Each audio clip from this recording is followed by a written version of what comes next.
Everyone and welcome back to my YouTube channel. और आज हम स्टार्ट करें आर्टिकल 140 ऑफ इंडियन कॉन्स्टिट्यूशन से। ठीक है, तो इसमें क्या दे रखा है, एंशिलरी पावर्स ऑफ सुप्रीम कोर्ट। अब ये जो वर्ड है, फर्स्ट वर्ड है हमारा एंशिलरी। इसका मतलब क्या होता है? इसका मतलब होता है जो एक्स्ट्रा पावर्स। जैसे देखो, सुप्रीम कोर्ट का एक जुरिस्डिक्शन है, ठीक है, ये जुरिस्डिक्शन है। अब इस जुरिस्डिक्शन को अच्छे से इफेक्टिवली काम कराने के लिए क्या करते हैं, पार्लियामेंट ऐसे लॉ बनाते हैं जिससे इस जुरिस्डिक्शन को सपोर्ट मिले और ये जुरिस्डिक्शन अपना इफेक्टिवली काम कर सके। ठीक है, तो ancillary powers are extra powers which provide support to jurisdiction of supreme court. तो अब हम इसको लैंग्वेज में पढ़ते हैं कि parliament can provide supplementary powers. जो पार्लियामेंट है वो प्रोवाइड कर सकता है सुप्रीम कोर्ट को क्या, सप्लीमेंट्री पावर्स, जिसको बोला जाता है एंशिलरी पावर्स या फिर एक्स्ट्रा पावर्स। ठीक है, so it can more effectively exercise is jurisdiction. Effectively अपना जुरिस्डिक्शन को एक्सरसाइज करें। ठीक है, इसके बाद बात आती है दीज एक्स्ट्रा पावर्स, ये जो एंशिलरी पावर्स है ये provided should not be inconsistent to the constitution. अब ये बोला गया है कि ये जो एंशिलरी पावर्स है ये प्रोवाइड तो की जाती है सुप्रीम कोर्ट को पार्लियामेंट से, पर है ना ये इनकंसिस्टेंट नहीं होनी चाहिए कॉन्स्टिट्यूशन के लिए। ऐसा नहीं कि ये ऐसी कोई पावर है जिसमें किसी इंडिविजुअल का फंडामेंटल राइट इन्फ्रिंज हो रहा है, या फिर ऐसी कोई पावर है जिसमें जो कॉन्स्टिट्यूशन है उसका बेसिक स्ट्रक्चर इन्फ्रिंज हो रहा है, वॉयलेट हो रहा है। तो ये नहीं होना चाहिए, इनकंसिस्टेंट नहीं होनी चाहिए, या फिर कॉन्स्टिट्यूशन के किसी भी प्रोविजन के लिए इनकंसिस्टेंट नहीं होना चाहिए।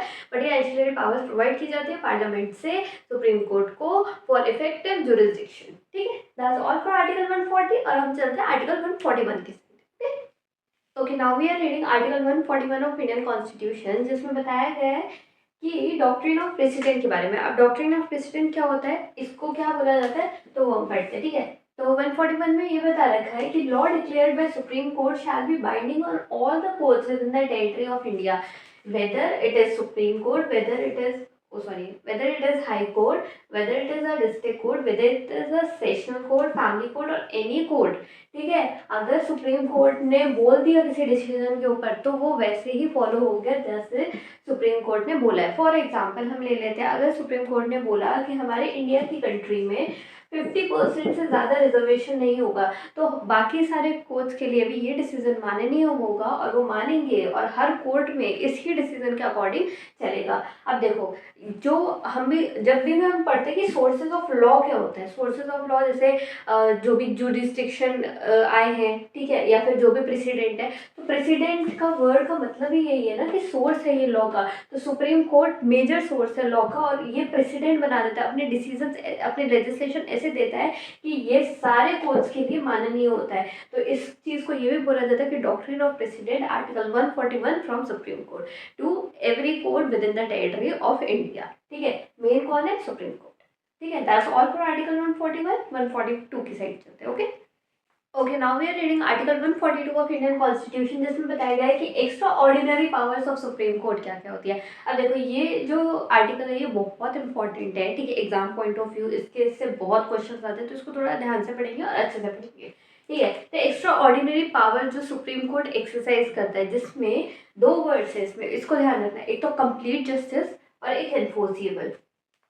एक बार लैंग्वेज पढ़ लेते हैं फिर अपन कोडिफाई डीकोडिफाई करते हैं। ठीक है, तो the supreme court in exercise of his jurisdiction में पास सच डिक्री और such order as is necessary for doing complete justice. अगर कभी भी सुप्रीम कोर्ट को ऐसा लगता है कि जो जुरिस्डिक्शन है वो कंप्लीट नहीं है और इस चीज़ के लिए वो कोई भी डिक्री या फिर कोई ऐसा ऑर्डर निकालता है जो उसको लगता है कि ज़रूरी है इस कंप्लीट जुरिस्डिक्शन को करने के लिए।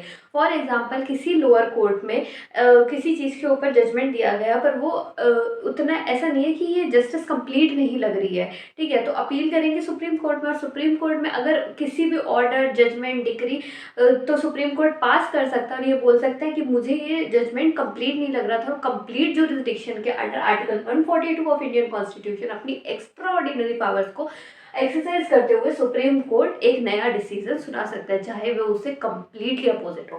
ठीक है, इसके बाद बात आती है इन एनी कॉज और मैटर पेंडिंग बिफोर इट और any decree so pass order may be passed shall be enforceable। देखो, या तो पेंडिंग हो, वो केस चल रहा हो, पेंडिंग हो, या फिर वो डिग्री पास हो गई हो, उस और मतलब जो केस है उसका जजमेंट आ गया हो, ठीक है, शैल बी पास, तब भी वो सुना सकता है। और ये जो डिसीजन वो सुनाएगा वो क्या होगा, इन्फोर्सेबल होगा with in the territory of India, through out the territory of India, ठीक है। अब 142 आर्टिकल का बेस्ट एग्जाम्पल ये है, अभी अतुल कुमार का एक केस था जिसमें ये बोला गया था कि उनका क्या है, IIT दिल्ली में सिलेक्शन हुआ था, बट जब वो क्या है 5 बजे की डेडलाइन थी कि उनको 17,000 कुछ रुपए जमा कराने थे, पर वो अपनी जमा नहीं करा पाए। इसमें क्या हुआ, उनको एडमिशन के लिए उनकी रैंक तो आई, पर वो अपनी सीट लॉक नहीं कर पाए IIT में।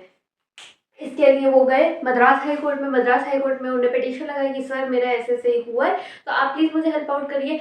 इनने अपने SC ST कमीशन के अंडर ये चीज़ लगाई थी, उसके बाद भी मद्रास हाई कोर्ट इनका कुछ नहीं कर पाया। उसके बाद ये गए सुप्रीम कोर्ट में, और सुप्रीम कोर्ट ने 3 महीने के अंदर इनको ये फैसला सुनाया गया है कि अतुल कुमार को एडमिशन दिया जाए IIT में, और उसके बाद इनको एडमिशन मिला, और फिर ये अब अच्छे उनके बेटर फ्यूचर के लिए। अब देखो, जो रिस्ट्रिक्शन था वो इनकम्प्लीट लग रहा था ना, कि बच्चे को पढ़ाई नहीं मिलेगी, बच्चे का फ्यूचर अच्छा नहीं होगा, ऑल्दो ये थोड़ा इकोनॉमिक फाइनेंशियली हो सकता है उनको कोई दिक्कत हो, या फिर कोई इमरजेंसी हो सकती है, बट तुम समझ रहे हो कंप्लीट जुरिस्डिक्शन कौन दे रहा है, सुप्रीम कोर्ट दे रहा है, और वो अपना जुरिस्डिक्शन जब तक उसको नेसेसरी लगता है तब तक वो देगा, ठीक है।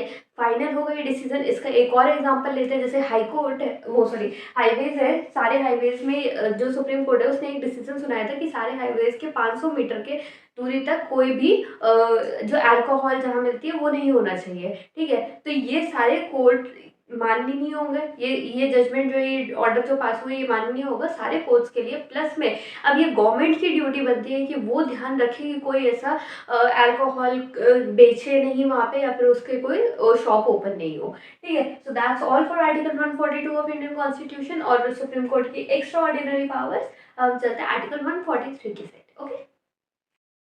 और फॉर दिस वीडियो मैं आपको मिलती हूँ अगले वीडियो में, तब तक आप अपना ध्यान रखिए, खुश रहिए, अच्छे से पढ़ाई लिखाई करें, और मैं आपको अगले वाले वीडियो में पढ़ाऊँगी 143 आर्टिकल।